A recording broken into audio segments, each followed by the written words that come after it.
is with the Western Conference Finals. Instead of starting with somebody who got fired, why don't we start with somebody who's still in it, somebody who's still playing?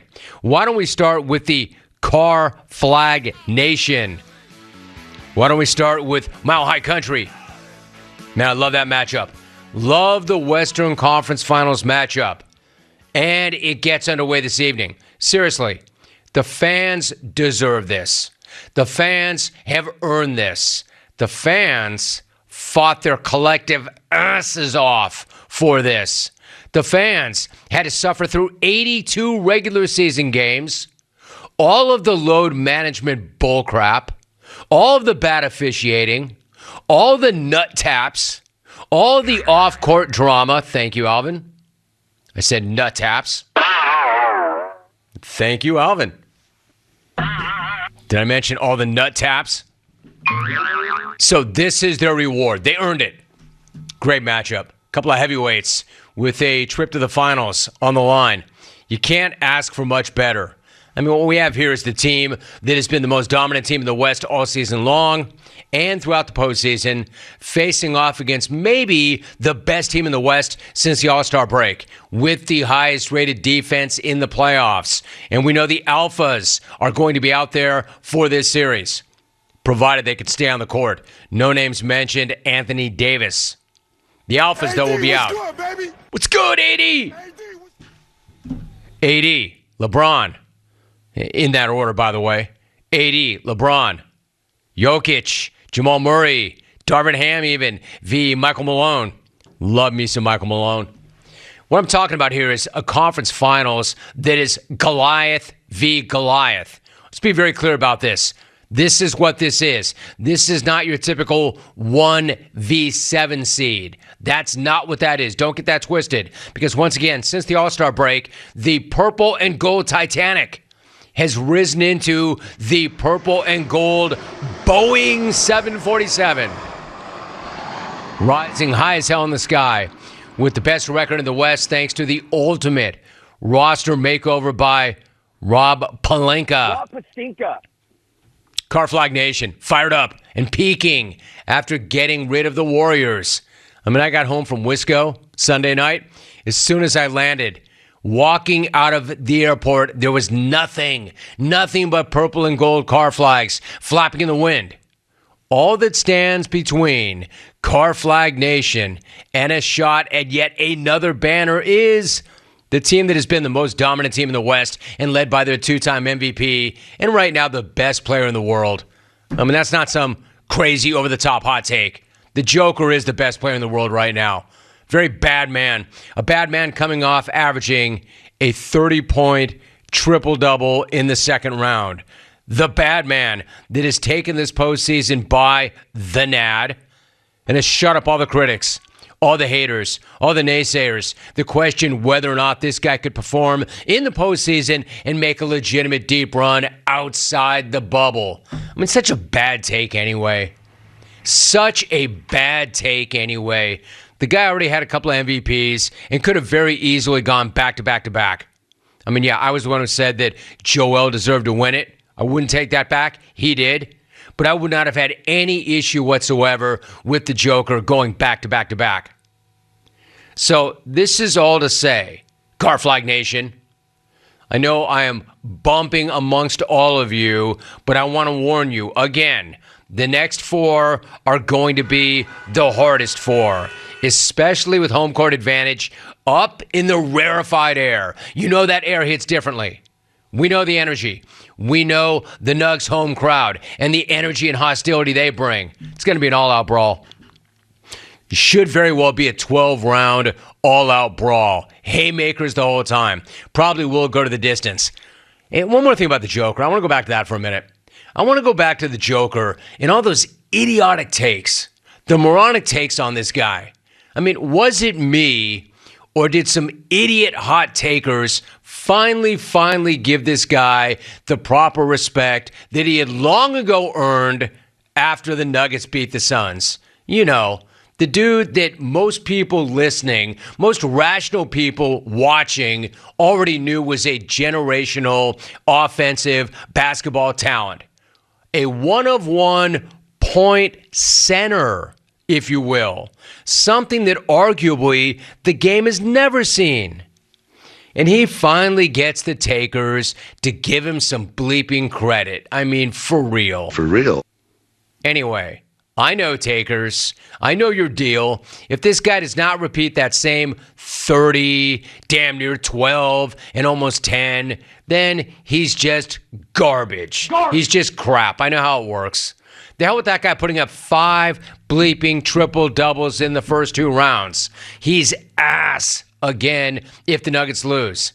I know how you roll. I know how you work. It's just not my deal. I'm not doing it.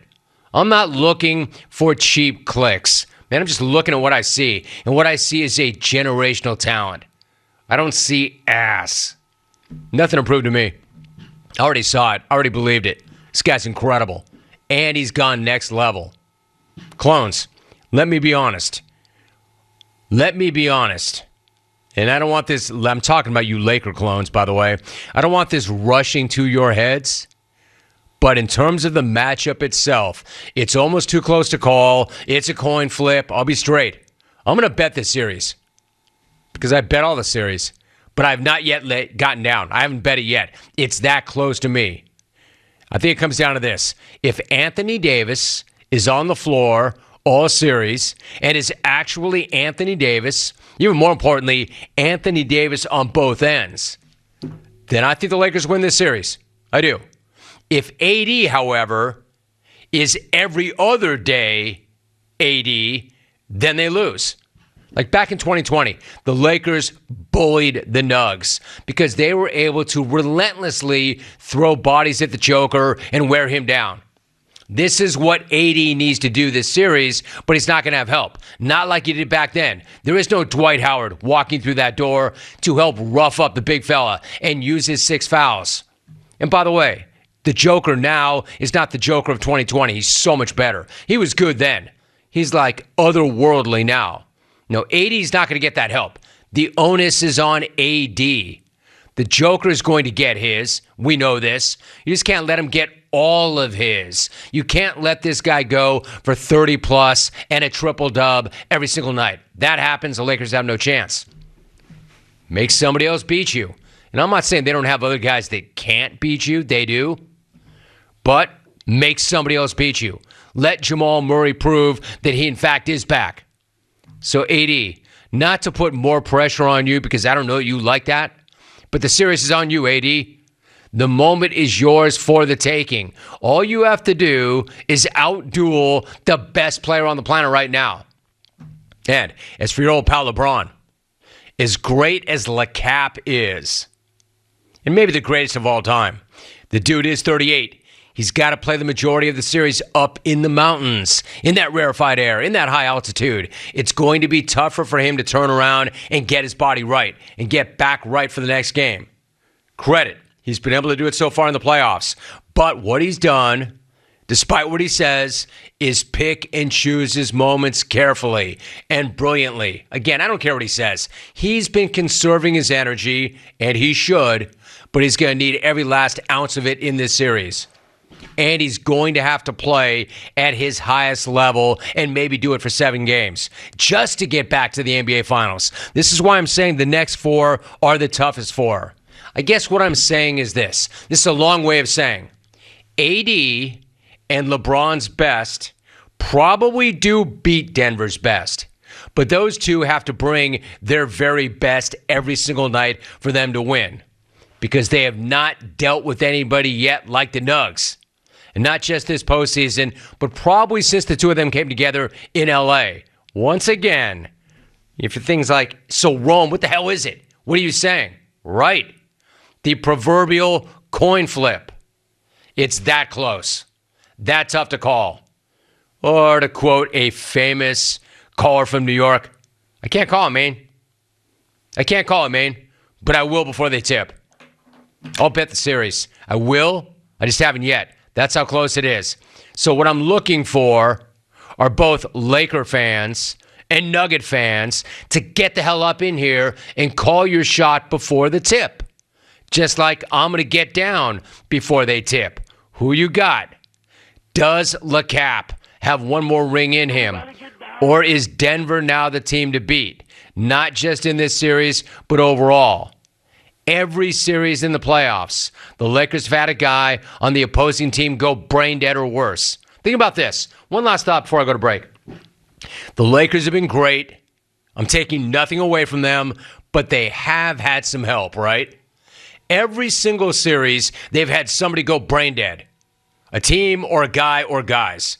For instance, in the play-in, way back when. Doesn't that feel like 8 months ago, the play-in?